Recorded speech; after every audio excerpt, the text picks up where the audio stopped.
Nou Barend, well done. Jy het amazing gedoen op SA's. Ja. Wonderlike tyd gehad. Vertel ons bietjie meer. Weet jy Christian, ek dink heel eerste van alles, mens moet maar die Here sê dankie want mense is regtig gebore met 'n talent. En dit is, ek sê altyd vir die mense wat veral op Premier A SA vlak hengel, oefening dink ek is maar een van die belangrikste goed wat jy kan doen want jy kan die beste talent hê wat jy in die wêreld het, maar as jy nie jou gedeelte van die saak doen nie, dan help dit ook nie. So ons was by Leeuplaas gewees hierdie jaar en weet ons was baie bevoorreg, Vrystaat se 10de keer in 'n ry wat ons die SA's wen. Baie dankbaar daarvoor. Maar ek het maar net met 'n plan ingegaan omdat Leeuplaas op hierdie stadium nie baie groot vis het nie, het ek die jonger vis geteiken en ek was baie geseënd om die meeste vis in die toernooi te vang. So ek het in die oggende begin, een stokkie op 75, maar ander een op 95. As ek my derde vis gevang het op 95, het ek al 2 stokke soontoe geskuif. En dan het ek maar net stelselmatig daai voerkolletjie gewerk. Die wind het lekker hard gewaai, so ek kon wegkom met bietjie groter bolle wat meer geluid maak as jy hom in die inhak ingooi. En dan was dit nou maar net geduld geweest. Ek het baie van my vis gevang met Viking spesifiek, het baie goed gewerk in die wind. Shoza Loza soos altyd, Tracer, Delta Force, Furious, al daai, soos ek nou verduidelik het met hierdie video ook in hierdie wolkerige, melkerige water werk, daai sterker konsentrate net eenvoudig beter en ook as die wind waai. En dan dink ek dit was maar net eenvoudig akkurate hengel en dit is regtig iets wat elke liewe hengelaar in Suid-Afrika wat kompeterend hengel, iemand iewers het jy 'n dammetjie of 'n veld langs jou wat jy net kan gaan leer en oefen om presies in 'n inhak te hengel. Jy weet, kompeterende hengel is nie sosiale hengel nie. Vandag sit ons lekker hier op 'n stoel, ons is rustig, ons wag vir 'n groter vis. Maar in kompeterende hengel moet jy baie hard werk en ek glo nog altyd die ou wat die meeste insit op so 'n dag, ek val nie eers 'n stoel uit meerderheid van die kere as ons SA's hengel, jy bly maar agter daai stand en hou net eenvoudig aan om vis te vang. Ek het baie vis gevang spesifiek met deeg, maar dis ook omdat die wind gewaai het, so jy soek maar 'n asie wat op die grond lê. En die tye wat ons bietjie windstil gehad het, het ek baie vis gevang met die harde anysflouts. Die ding is Leeuplaas is nie 'n baie diep oewer nie. So as die wind hard waai, help dit baie keer nie om met 'n harde flout te hengel nie, want die kommeling van die water gaan die flout net eenvoudig te veel beweeg onder die water. So dan hengel ek eerder met 2 bottom assies. Ek het die laaste dag het die geelvis my verskriklik gepla en ek het 'n aanpassing gemaak en ek het sommer altyd stokke met pitte gehengel. Maar dit was ook net so 2 ure tydperk wat ek die karpies tussen die geelvisse kon vang met die pitte. Ek het met die Tropicana pitte gevang wat 'n vrugtepit is want die wind het nie gewaai nie. So die wind bietjie sterker waai, so ek ook na 'n sterker pit toe gegaan het, maar dit is nie iets wat ek sommer op kompeterende hengel doen nie, maar op spesifiek daai dag het dit gewerk. As ek jou vra na 'n sterker pit, dan sê jy nou iets gegaan het soos 'n bloekompit. Ja, bloekom of kom ons sê soos die Oasishwaf pit wat 'n kloufpit is. Okay. Maar baie keer ook is dit asof die sterker reuke ook die geelvis se aandag net eenvoudig vinniger trek. So ek het maar gekies dan in daai stadium om met 'n sagte geurpit te hengel. Maar soos ek sê, dit was amper van die eerste kere, ek dink ek het 10 jaar terug het by Sandveld gedoen, het ons baie mooi vis gevang met pitte en het toevallig hierdie keer gewerk dat hierdie karpies tussen die geelvisse kon vang.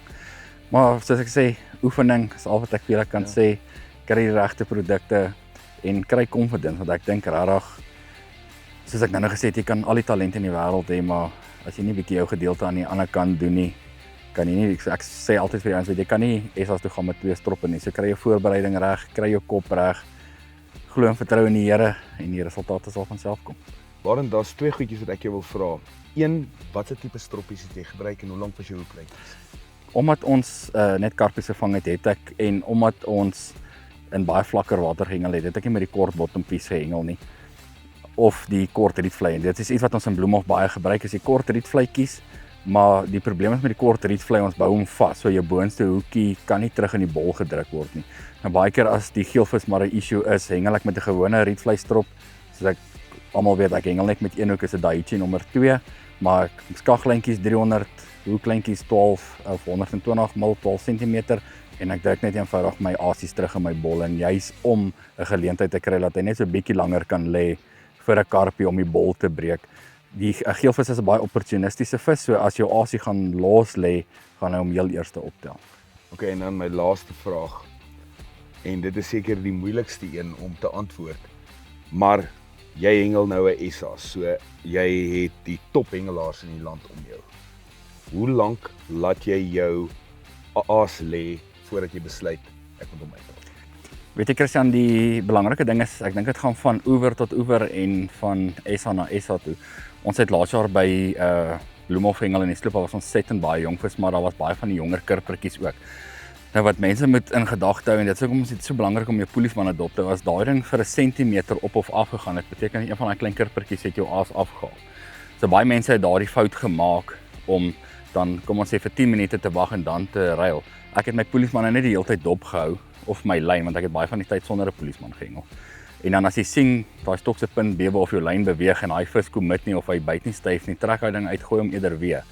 Want ons het ek het die laaste dag 170 weegvis gevang. So jy het eenvoudig net nie tyd om te wag nie. As daai ding nie binne 2-3 minute gebyt het, jy trek hom uit, gooi hom weer in. Hierdie jaar by Leeuplaas was dit heeltemal anders. Ons het nie baie vis gevang. Ek het maar 91 vis oor die 3 dae gevang, wat ook die meeste vis was vir die toernooi. So dan het ek bietjie langer gewag, maar ek het nog steeds nie in die oggend langer as 15 minute gewag nie, want ek moes 'n mate van 'n voerkol aan die gang kry.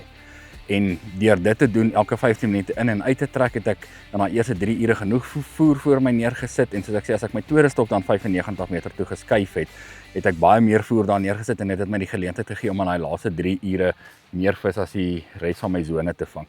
So ek dink dit gaan maar van dag tot dag, jy moet daai gevoel maar in jou hart kry, en dis die lekker gedeelte van 'n SA, jy het 2 oefendae wat jy meerderheid van hierdie goedjies kan uitsorteer, en dan gebruik hy te oefen daar regtig tot om op jou sterkpunte te oefen, en as jy dan 'n vaste plan kry, want ons het 'n ding in die Vrystaat wat sê, as dinge in 2 dae nie verander het nie, gaan dit definitief nie die 3de en die 4de dag verander nie. So kry 'n soliede plan vir jouself, hengel tot jou sterkpunte. Daar's mense wat baie sterk is om dieper te hengel, ander mense is baie sterker om korter te hengel, maar ek sê altyd vir hulle, as jy gemaklik is op 95 om baie akkuraat te hengel, ja, dit nie jy gaan probeer op 115 soos 'n spraygun gooi en jy doen dit nie reg nie en jy gooi in 'n groter area nie. Probeer eerder 2 stokke bo mekaar hengel, kry vir jou voerkolletjie aan die gang, en op die einde van die dag gaan dit vir jou baie resultate gee. Ek glo nog my hele lewe lank, en daar is mense wat nie daaraan glo nie, maar ek glo daaraan dat ander spesies wel geelvis na 'n ruk uitdruk. Ek het dit al baie reg gekry in baie damme waar ek net bly aanhou hengel. Daar's 'n sêwoordjie wat hulle sê, hengel deur die geelvis. Ek is een van hulle, want een of ander tyd, veral moddervis, druk geelvisse weg, en baie keer doen die karpies dieselfde. So as jy dan in die middag, as daai karpies op jou voer ingekom het, tik jy hulle net eenvoudig heeltyd karpie vir karpie vir karpie. Maar ja, weer eens ek sê, gaan oefen, kry die regte produkte, het geloof in wat jy doen, en ek glo in my hart, elkeen van julle wat die aspirasie het om eendag Protea klere te kry, as jy hard probeer en hard werk daarvoor, en dit is vir jou beskore, sal dit wel oor jou pad kom. Okay. Net vir iets interessant wat ek net wil weet is, op so 'n dag wat jy nou regtig hengel, hoeveel kilogram voer sit jy in die water? Kyk Christian, weer eens as ek sê, dit is afhangende van hoeveel vis jy vang. Ja. Laas jaar was dit verskriklik geweest. Ek dink laas jaar het ons tussen 8 en 10 kg se voer 'n dag uitgehengel. Hierdie jaar het ek so 4 kg se voer uitgehengel. So ek dink mens pas maar aan soos wat die dag aangaan, en dan ek is iemand wat geneig is om bietjie groter bolle as die res te gooi, so ek hengel so bietjie meer voer uit, en jy kry ouens wat baie meer gemakliker is met kleiner balletjies, en dit is iets wat verskriklik goed werk in die oggend vir van die mense is om met kleiner balletjies te begin, want hy val sag, jy maak nie geraas nie. Leeuplaas is nie 'n diep oewer nie, so jy maak nie baie geraas op die oppervlak nie, so jy's baie vinnig uit die blokke uit. Ek is nie so vinnig uit die blokke uit soos die ander, want ek hengel bietjie groter balle, maar is omdat ek my stelsel hengel om myself op te line vir daai laaste 3 ure. Vir daai middag, so daai laaste 3 ure maak jy sakke vol. Barend, thank you very much. Dankie vir al die tips en triks. En ons is geweldig trots op jou dat jy so goed gedoen het. Jy is maar net 'n eyster. Dankie Christian.